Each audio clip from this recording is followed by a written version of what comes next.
दोस्तों आज मैं पटना के तारामंडल के पास आया हूँ। आप जैसे कि पीछे हमारे शो देख रहे हैं, बहुत सारे लोग हैं और इंतज़ार है शो का, जो कि पहला शो चालू होगा 12:30 बजे। और अंदर जाने के लिए हमें टिकट की ज़रूरत है, तो फाइनली हम टिकट ले लिए हैं।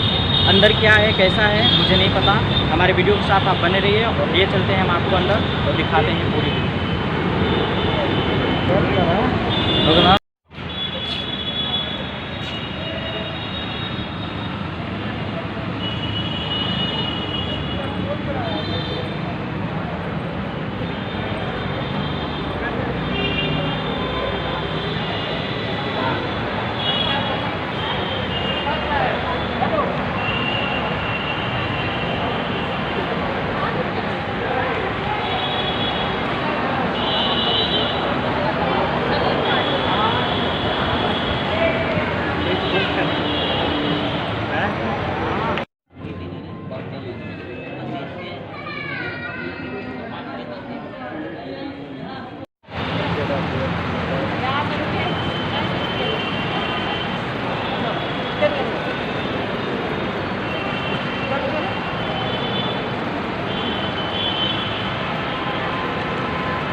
अच्छा रिकॉर्डिंग है।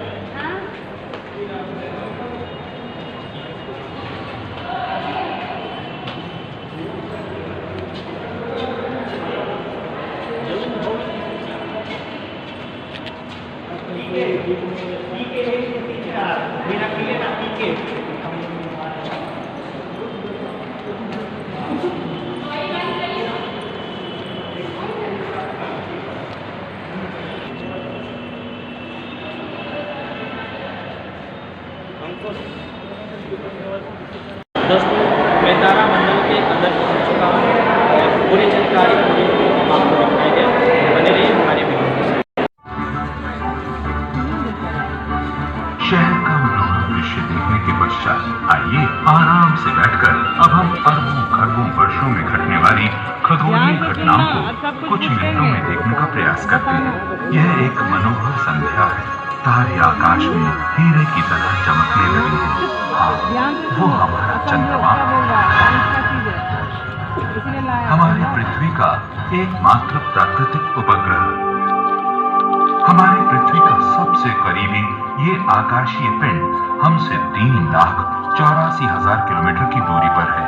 चंद्रमा पृथ्वी के चारों ओर 27.3 दिनों में एक चक्कर लगाता है और इतने ही समय में वो अपने अक्ष पर घूमता है। यद्यपि प्राचीन काल से ही हम चंद्रमा के बारे में जानते हैं, परंतु 4 शताब्दी पहले टेलीस्कोप के आविष्कार के बाद हमने चंद्रमा की सतह को देखा और इसे देखकर अत्यंत आश्चर्यचकित हुए। पृथ्वी से इसकी निकटता के कारण चंद्रमा अंतरिक्ष अन्वेषण का मुख्य केंद्र रहा है। चंद्रमा का अन्वेषण मानव की बौद्धिक तलाश और मानवता के भविष्य के लिए बहुत जरूरी है। भारत का चंद्रयान 1 अंतर्राष्ट्रीय वैज्ञानिक समुदाय का चंद्रमा के बारे में नई अभिरुचि का एक अंग है।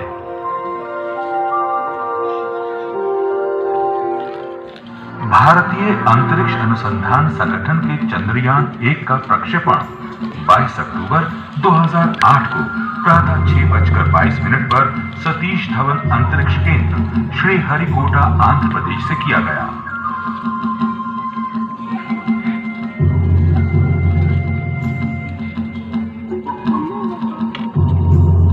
आज भारत उन गिने चुने देशों में से एक है जिन्हें अंतरिक्ष के क्षेत्र में महत्वपूर्ण तकनीकी क्षमता प्राप्त है।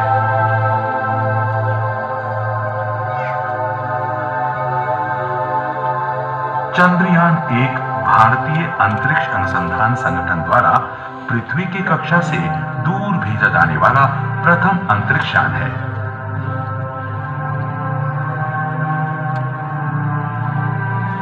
इसके अतिरिक्त अब इसरो द्वारा मंगल ग्रह की भांति ही एस्ट्रॉयड और पुच्छर तारों पर मानव रहित अंतरिक्ष यान भेजने के लिए परीक्षण किए जा रहे हैं।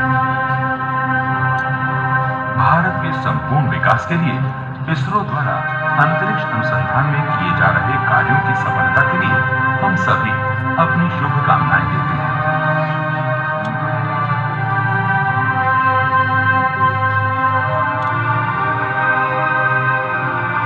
इसी शुभकामना के साथ अब हम अपनी अंतरिक्ष यात्रा को आगे बढ़ाते हैं। बसंत ऋतु में शहर के प्रदूषित वातावरण से कुछ दूर, स्वच्छ अंधेरी रात में तारों से सुसज्जित रात्रि आकाश कुछ ऐसा दिखाई देता है।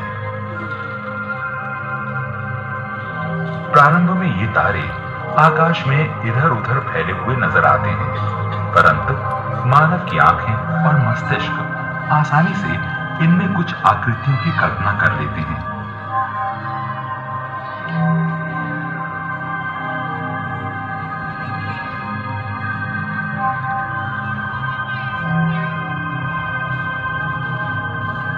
कई संस्कृतियों ने ऐसी कल्पनाएं की हैं, परंतु प्राचीन ग्रीक, रोमन एवं अरबी सभ्यताओं ने तारों में जिन आकृतियों, तारा समूहों या कॉन्स्टिलेशंस की काल्पनिक रचना की, वो आज भी प्रसिद्ध है।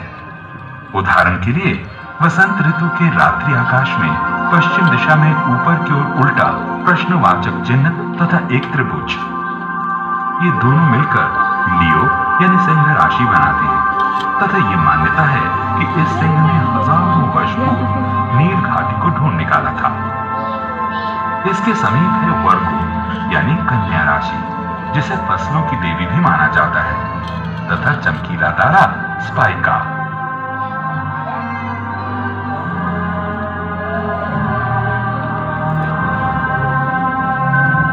तांबे के रंग का तारा आर्क्टरस देखा जा सकता है। ये तारा बूटिस तारा समूह, जिसे गणवीय के नाम से जाना जाता है, की पहचान करने में सहायता करता है। इसके ठीक नीचे कुछ धुंधले तारे चाप के आकार में व्यवस्थित हैं। ग्रीक तथा रोमन सभ्यताओं में इसे कोरोना बोरियालिस या उत्तर का मुकुट कहा गया।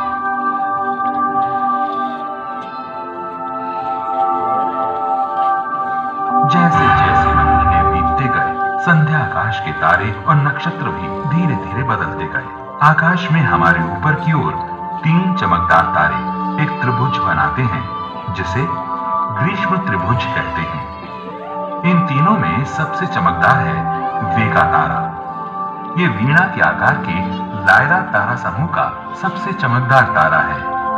चमक में दूसरे स्थान पे अल्टियर है, जो बांस के आकार के एक्विला तारा समूह में आता है। और अंतिम है डेनब, अरबी में जिसका अर्थ है पूंछ के पंख। वास्तव में डेनब महान पक्षी की पूंछ का प्रतीक है, जिसे सिग्नस या हंस भी कहते हैं। सिग्नस ने आकाश में धुंधले प्रकाश की एक पट्टिका देखी, जिसे आकाशगंगा या मिल्की वे कहते हैं। ये दक्षिण में सैजिटेरियस यानी धनु राशि, जो धनुर्धारी के रूप में है, तथा और आगे स्कॉर्पियो यानी वृश्चिक राशि तक फैली है। वृश्चिक के मध्य में लाल चमकीला तारा एंटेरिस है। एक बार फिर महीने कुछ क्षणों में तेजी से आगे बढ़ जाते हैं और ग्रीष्म ऋतु से पतझड़ का मौसम आ जाता है।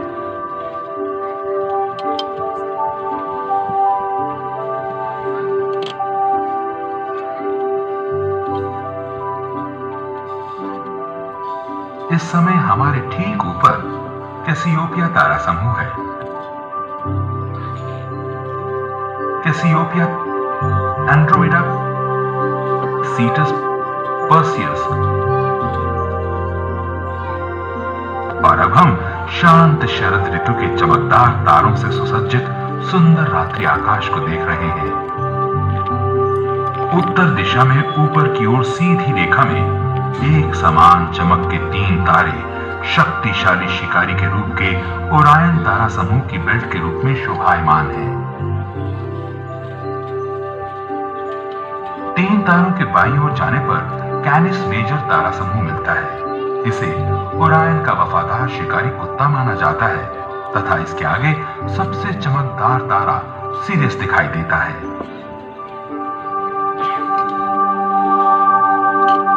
तीन तारों के दाईं ओर जाने पर बैल की आकृति का टॉरस तारा समूह का मुख्य तारा एल्डेबरान मिलता है।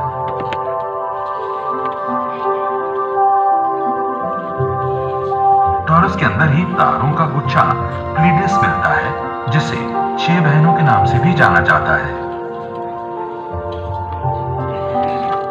इसी के समीप जेमिनी तारा समूह में 2 चमकीले तारे पोलक्स व कैस्टर मिलते हैं, जो जुड़वा भाई रोमुलस व रीमुस के सर के प्रतीक हैं, जिन्हें शाश्वत नगरी रोम का संस्थापक माना जाता है।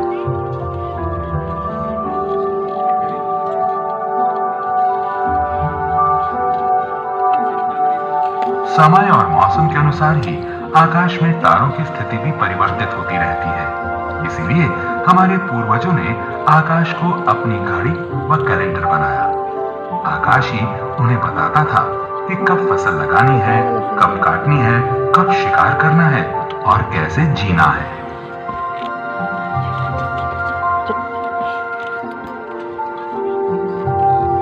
रातें बीतने के साथ ही चंद्रमा भी तारों के साथ सफर करता हुआ दिखाई दिया और समय के परिवर्तन की ओर इशारा करते हुए एक चाप की पतली सी धारी, फिर अर्धचंद्र और फिर पूर्ण चंद्र के रूप में शोभायमान हुआ। महीनों तक ग्रह भी तारों के साथ एक लय में नृत्य करते हुए दिखाई दिए, मानो उनके अंदर विशेष शक्ति हो, देवताओं जैसी।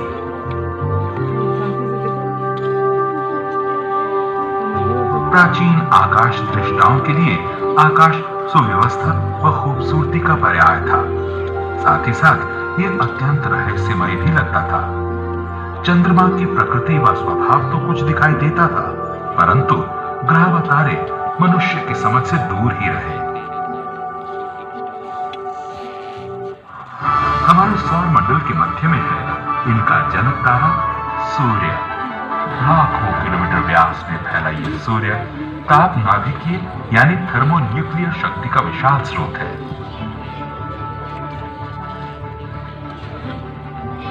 पास से देखने पर सूर्य की सतह गर्म गैसों का उबलता हुआ गोला है, जिसका तापमान 6000 डिग्री सेल्सियस से भी अधिक है।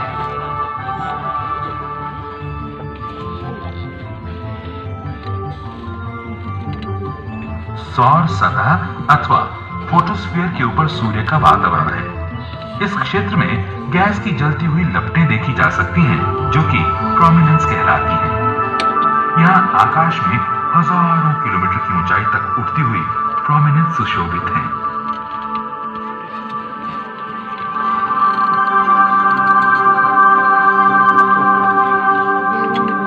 24 अगस्त 2006 को अंतर्राष्ट्रीय खगोलविदों के संघ ने एक प्रस्ताव पारित कर ग्रह की नई परिभाषा दी तथा बौने ग्रहों की एक अलग श्रेणी बना दी।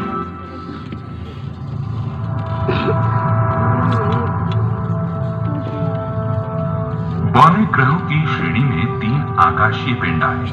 ये हैं अभी तक ग्रह जाने जाने वाला प्लूटो यानी यम, मंगल और बृहस्पति के बीच एस्ट्रॉयड बेल्ट का सबसे बड़ा आकाशीय पिंड सीरिस तथा वर्ष 2005 में खोजा गया यूवी 313।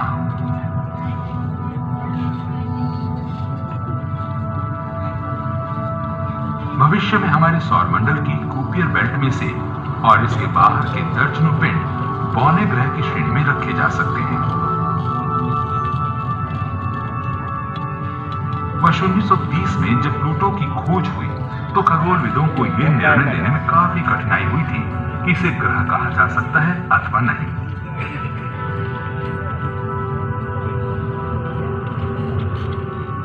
गोलाकार होने तथा सूर्य की परिक्रमा करने के कारण इसे ग्रह कहा गया। प्लूटो हमारी पृथ्वी के द्रव्यमान के 5वें भाग के बराबर है।